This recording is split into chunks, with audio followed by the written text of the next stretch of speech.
Rajasthan represents the ultimate confluence of history, chivalry, romance, rugged natural beauty, and an unparalleled architectural heritage.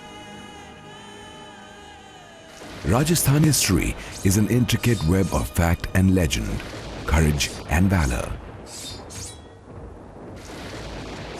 Numerous invaders, from Alexander the Great to Babur's army, have been drawn to India's northwestern frontier in search of rich plunder. One Indian state stood guard on her frontiers, bravely barring the way to the mainland. They were the fierce warriors of Rajasthan.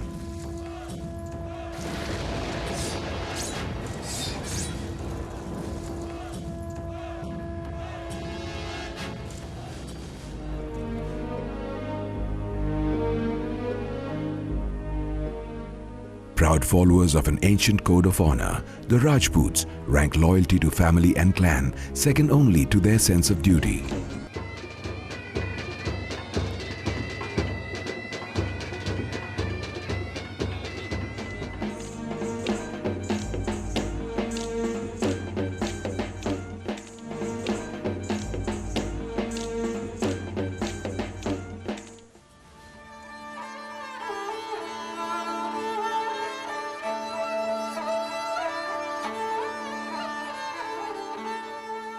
Many legends surround their forts and palaces that rose like ethereal mirages on the desert sands.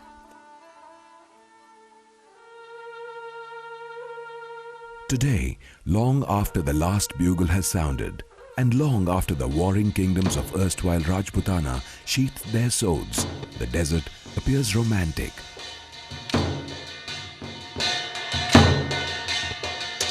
Its arts, the expression of a brave yet sensitive race. Its architecture, the embodiment of strength and grace. It is as if in celebration of life itself.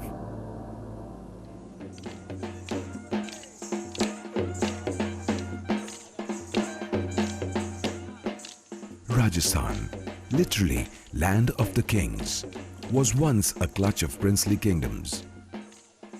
The princely houses mostly came from these Rajput clans. They were tall, sturdy, and warlike men. The ancient Rajput world brings to mind Europe's age of chivalry. The Rajputs were prolific builders and have dotted the arid Aravali landscape with some of the most imposing and magnificent forts and palaces in the world. These battle-scarred bastions appear on every hill like sentinels of the past. Yet, their elegance and grace of design is in sharp contrast to their warlike nature.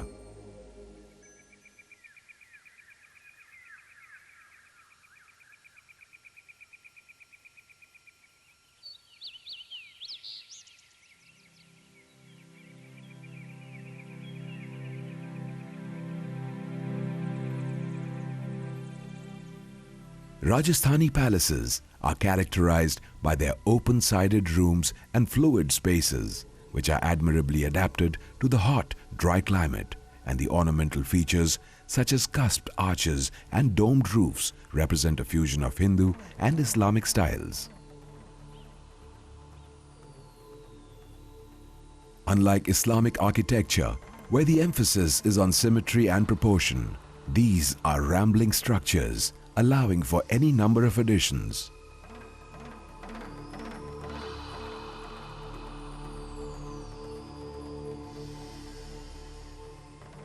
The Maharajas built the stately palaces and forts in their states.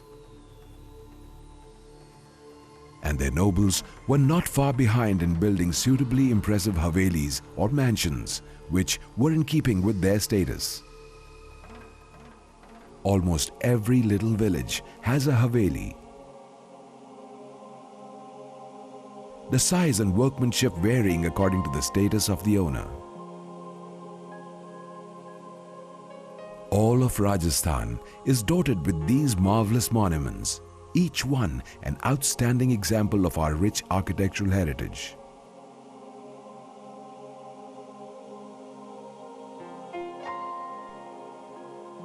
The Rajput forts and palaces now stand conquered by time. Many of these architectural marvels have started withering with age. After India gained independence in 1947, the princely states of the country were amalgamated with the Indian Union. The princes of the former kingdoms were constitutionally granted hefty remuneration in the form of privy purses to assist them in the discharge of their financial obligations. The privy purses were good for some. The majority were unhappy as they no longer could make money from taxation. This transition period for the ruling houses of India has been a very difficult period. And somehow the foresightedness of my late father has managed to keep the house continuously looking forward. The final blow was dealt in 1971 when the then Prime Minister, Mrs. Indira Gandhi, abolished the privy purses. The princes were left to their own resources to financially support themselves. The economic centers shifted to bigger cities, forcing owners to abandon their homes and move out.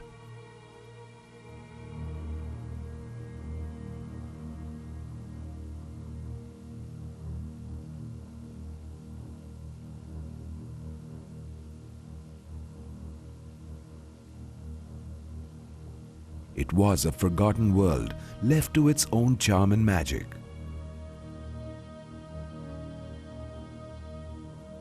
Some hastily sold valuable heirlooms and properties for a pittance, while a handful of princes squandered their family fortunes.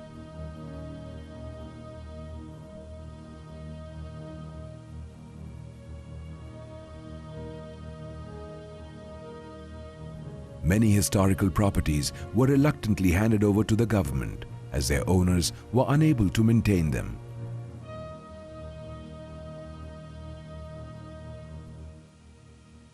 All these huge establishments and residences and the various buildings that were owned by the ruling families they basically lost their purpose in life.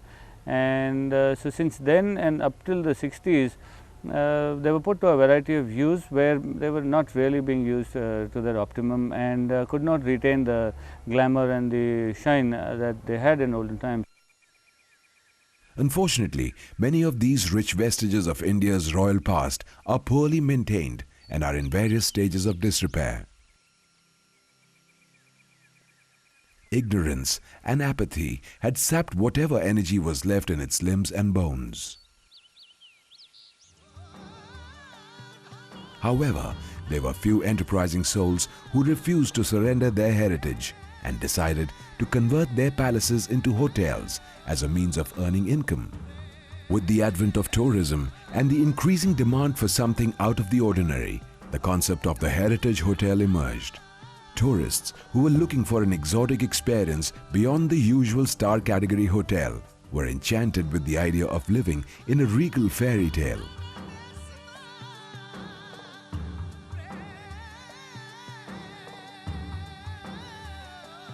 In time, some of these palace hotels have become leading tourist destinations in India, such as the ones in Jaipur, Jodhpur, Udaipur, Bikaner and Jaisalmer.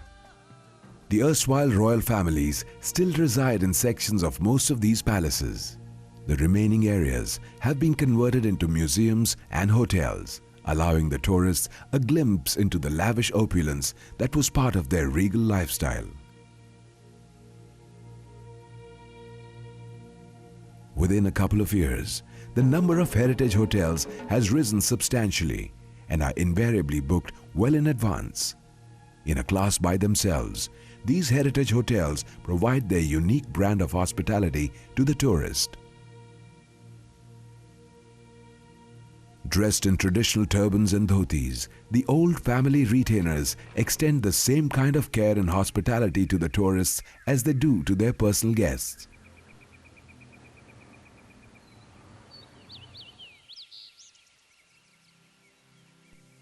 In most cases, the host himself is always around to ensure that the guest is comfortable and well looked after. Just 96 kilometers from Udaipur, located on the banks of river Maghi and overlooking the majestic Aravali ranges, is one such unique heritage hotel, the Fateh Bagh Palace. Fateh Bagh is no ordinary palace.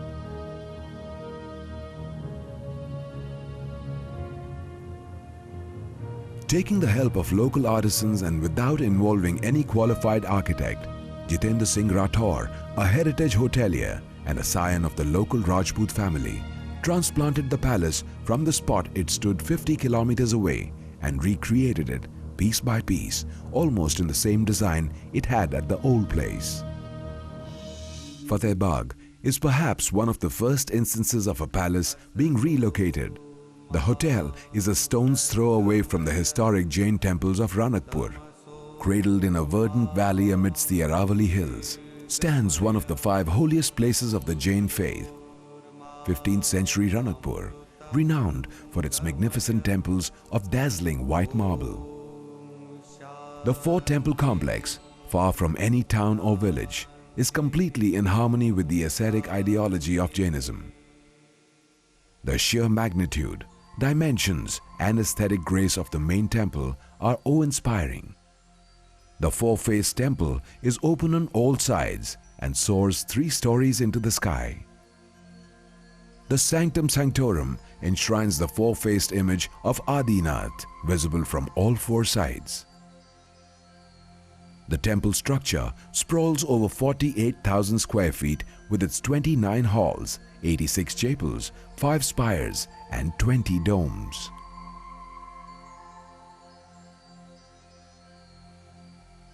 It is supported on 1,444 graceful pillars, each carved differently from the others.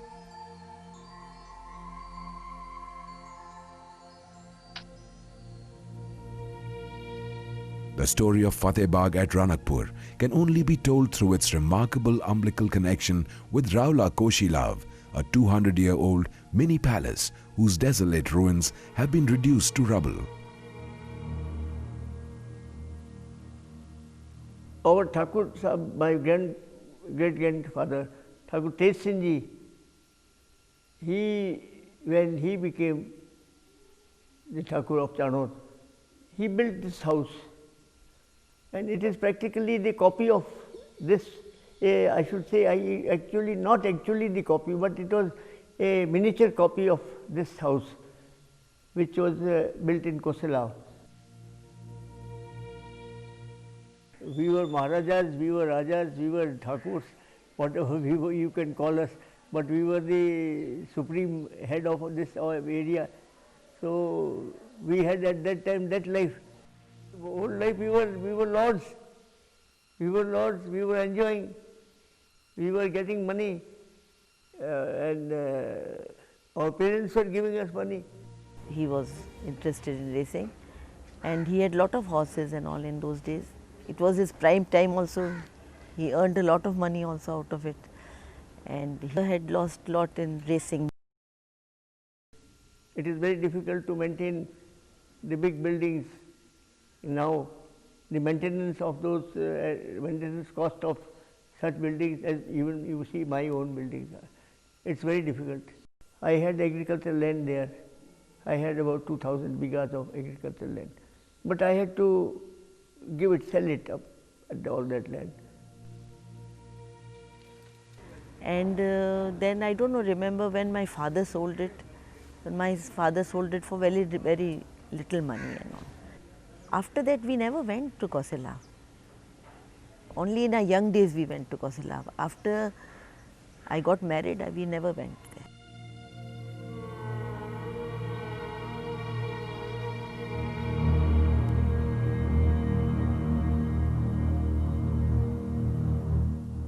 Jitender Rathore chanced upon this withering structure.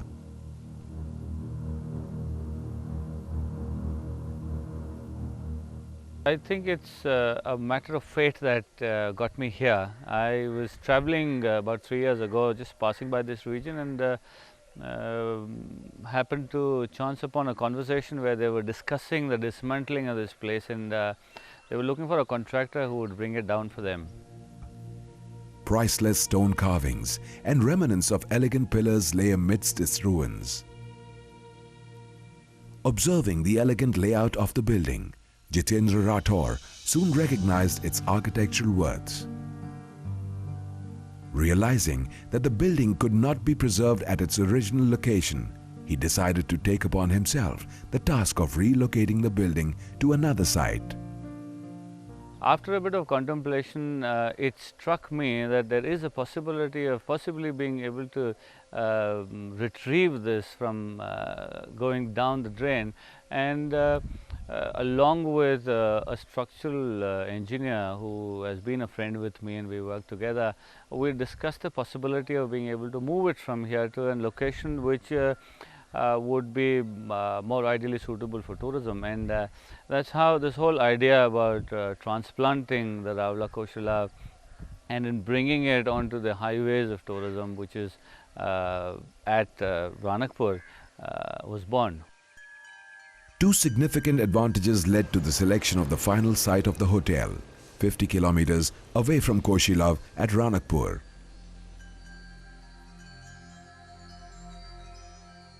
The first was that the hotel is a stone's throw away from the historic Jain temples.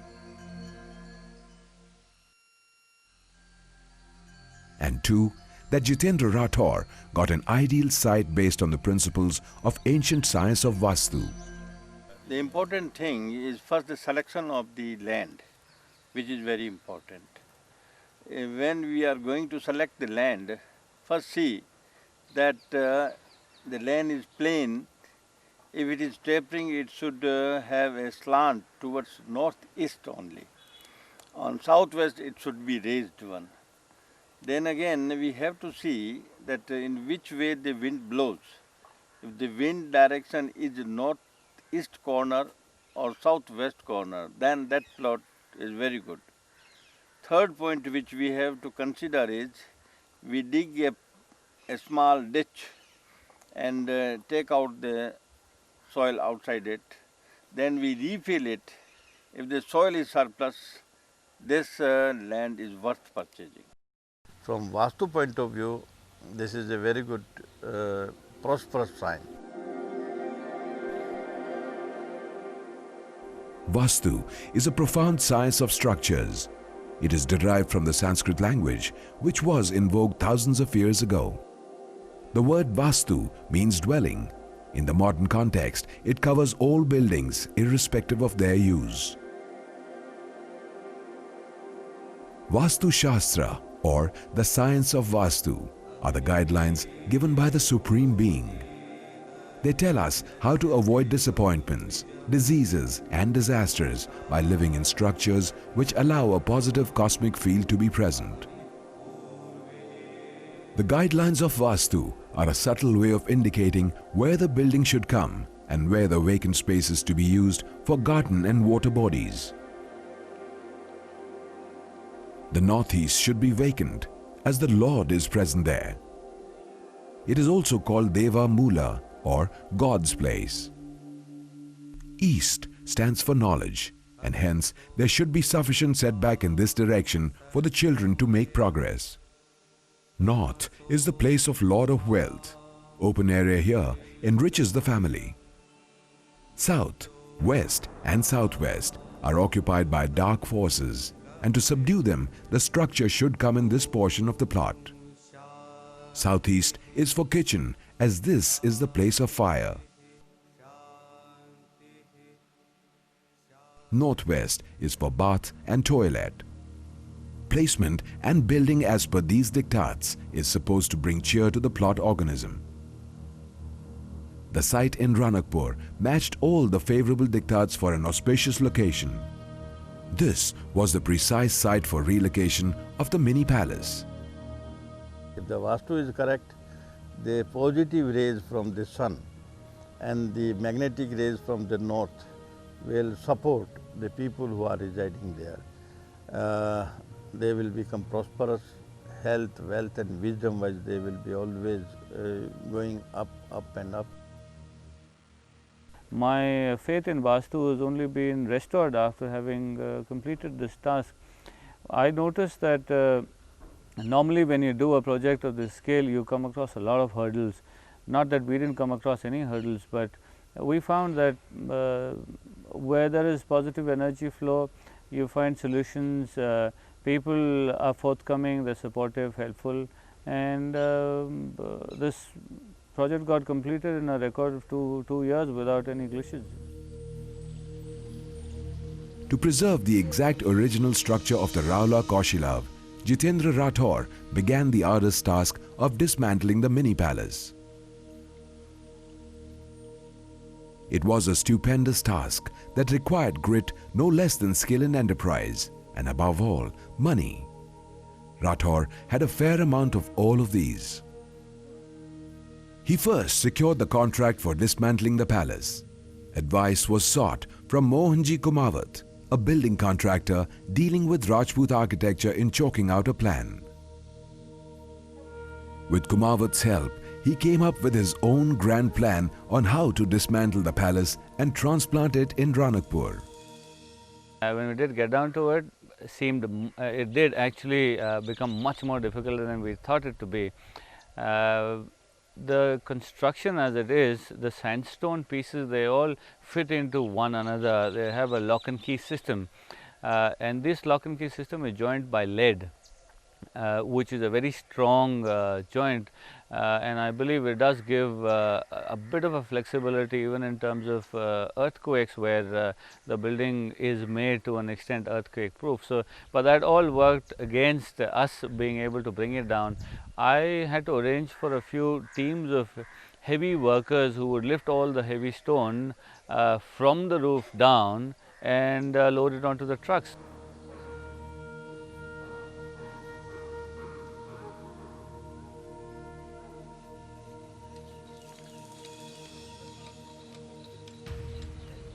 We had to do a color coding wherein different parts of the building were coded with different colors. They were given numbers, they were given alphabets.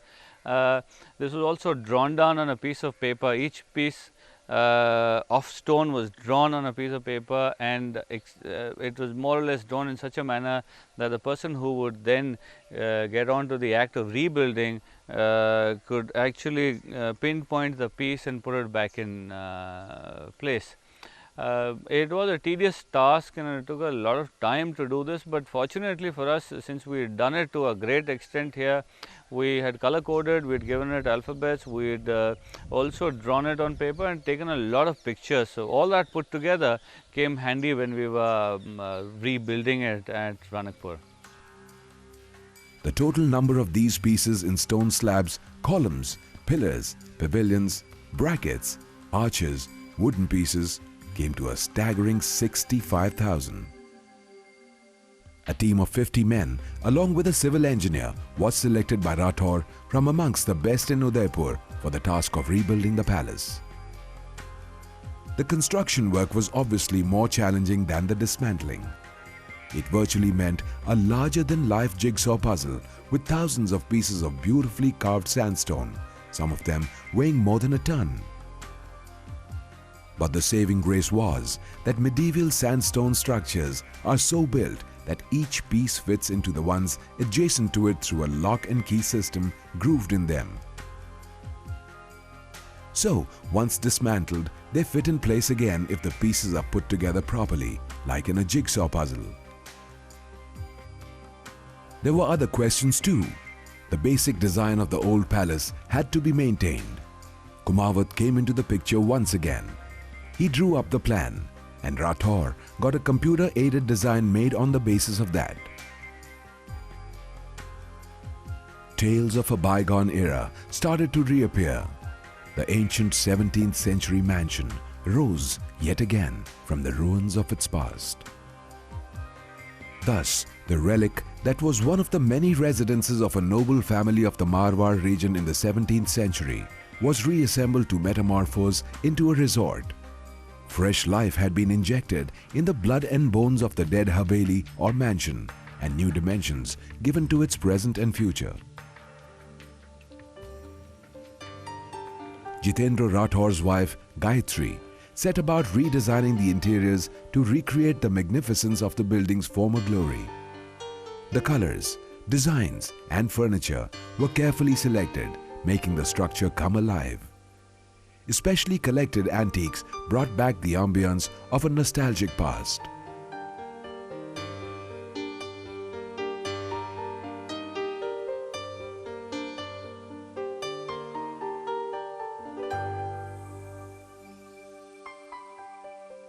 Fateh Bagh set an excellent example of one man's initiative and creativity that had preserved the lost heritage of his forefathers by synthesizing elements of culture, tourism and religion.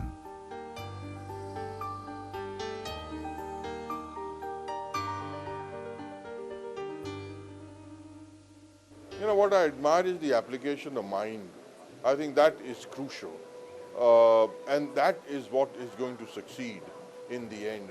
All these fly-by-night hotels and, you know, aping the West is not India, and people will not come to India to stay in those kind of places. So I really appreciate and admire what they have done there and the concept. Fateh Bagh represents a prolific Rajput legacy with a harmonious mix of the old and the new. Here, modern comforts blend with old world charms.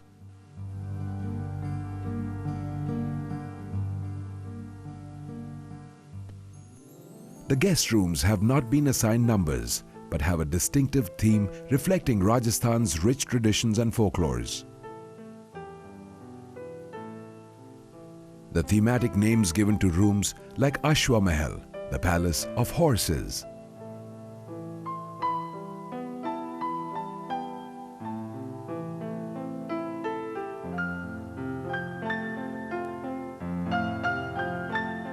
Gaj Mahal, the palace of elephants,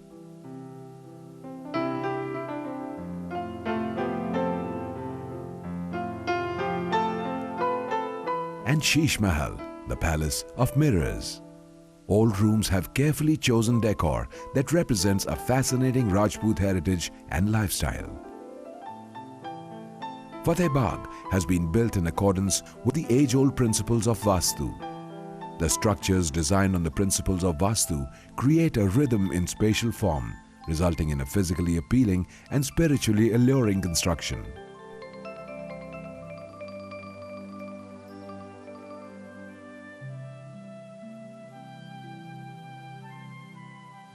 Very commendable. And he's put it in a place where the requirement was there, very well selected destination, which is Ranakpur, and there is no destination type hotels available. It's just a place to quickly have lunch, and that too not of a very good quality. That's a monumental effort then. That is really a monumental effort. That's a very difficult and very expensive and very tedious way of construction. It's very good. It looks beautiful. It's been put together in a very artful way, and now it's quite a showpiece for Ranakpur. To rejuvenate the body and soul, Fateh Bagh offers a complete package. Spiritual food is cooked according to ancient injunctions and served in the traditional style.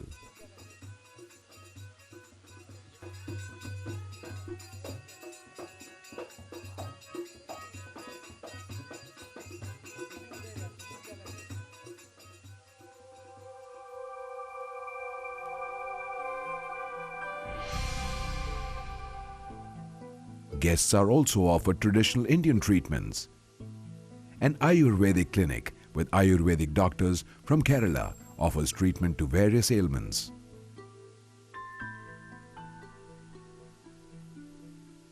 Oil massages of various types pamper and relax the senses.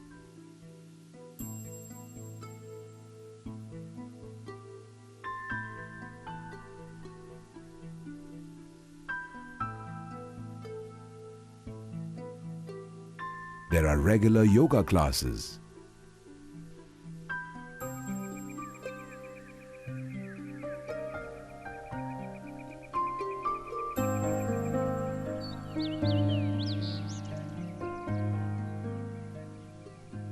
And several therapies for those interested in natural cures. Inspired by the Islamic architecture at Mandu in central India, a swimming pool in the form of a lotus has been designed for sunny siestas and recreation.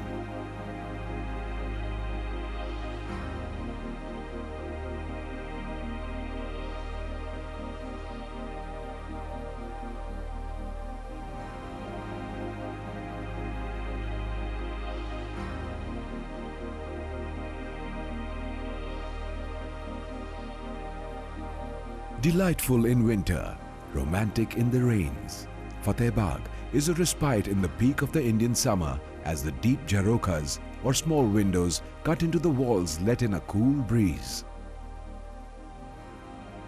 The ponds and the water channel running through the heart of the building provide for a comforting environment.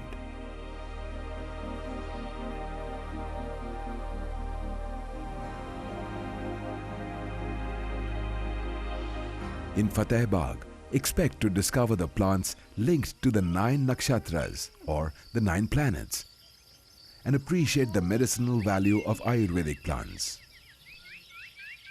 The visitors also learn the significance of Tulsi Pujan, offering prayers to the Tulsi plant.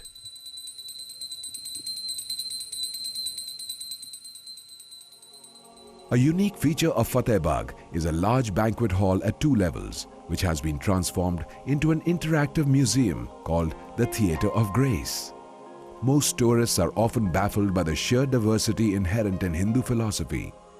The museum makes a rare attempt at explaining and demystifying Indian spirituality with its numerous symbolisms and rituals. It also endeavors to highlight the underlying unity behind all religions. So many foreigners come. We provide them food, a good court and few places to visit and they go away. Nobody is feeding them the Indian culture, the Indian heritage, the Indian art, dance, music. So I thought, why not we do it?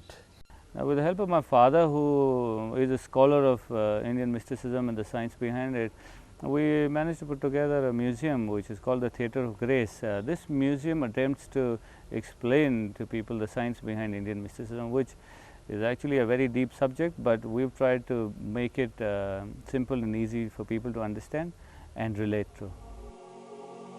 To those unfamiliar with the Vedic pantheon, its myriad gods and goddesses may appear intriguing. One of the most cherished of all Hindu gods is Ganesh, the Lord of auspicious beginnings. The image of Ganesh is replete with many levels of meaning, and he is attributed with numerous roles and cosmic functions. Seated at gates and entrances, he is known as the Lord of Thresholds, a guardian and a keeper of sacred space. Surya Dev, or the sun god, is depicted riding a chariot drawn by 7 horses. Surya is believed to be the benevolent deity capable of healing sick people and bringing good fortune.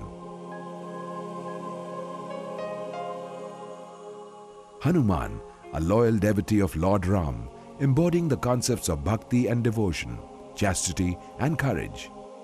Images of Ram and Sita are said to be emblazoned upon his heart. He is the king of the monkeys, assuring them refuge at temples across the country.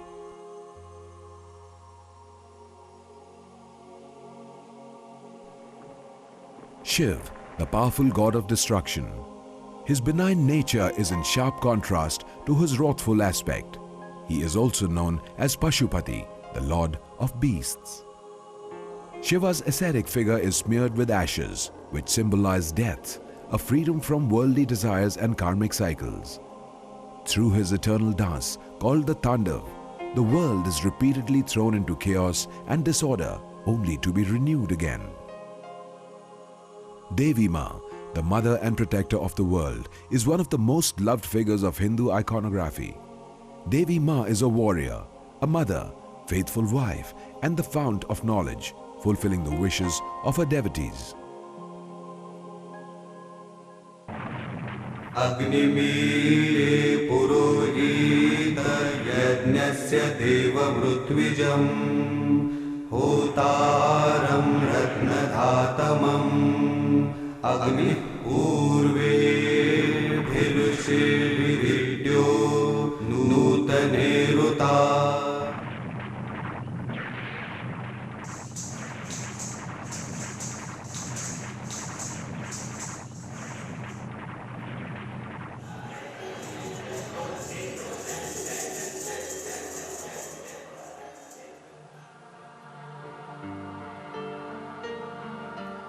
The museum also highlights the theory of the spinal chakras. A chakra is a spinal energy center within us. It can be more or less active in relation to the degree of energy in a person's system. By awakening each of the 7 chakras within the body, it is possible to regulate the flow of life energy in the body.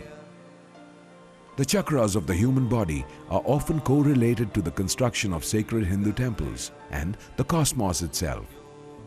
The museum showcases the concept of the flow of cosmic energy through a temple structure that embodies a pyramidal shape.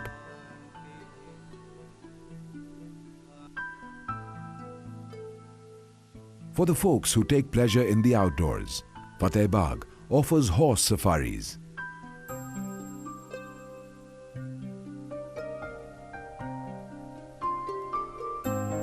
picnics,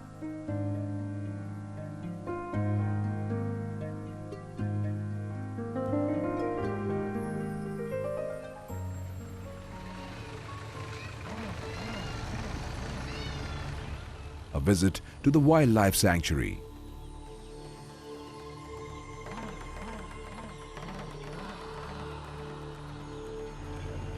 kite flying sessions,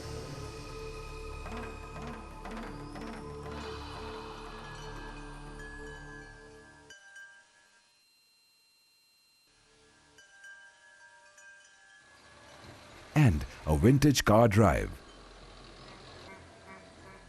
Not to mention visits to the Jain temple and the Surya temple of Ranakpur.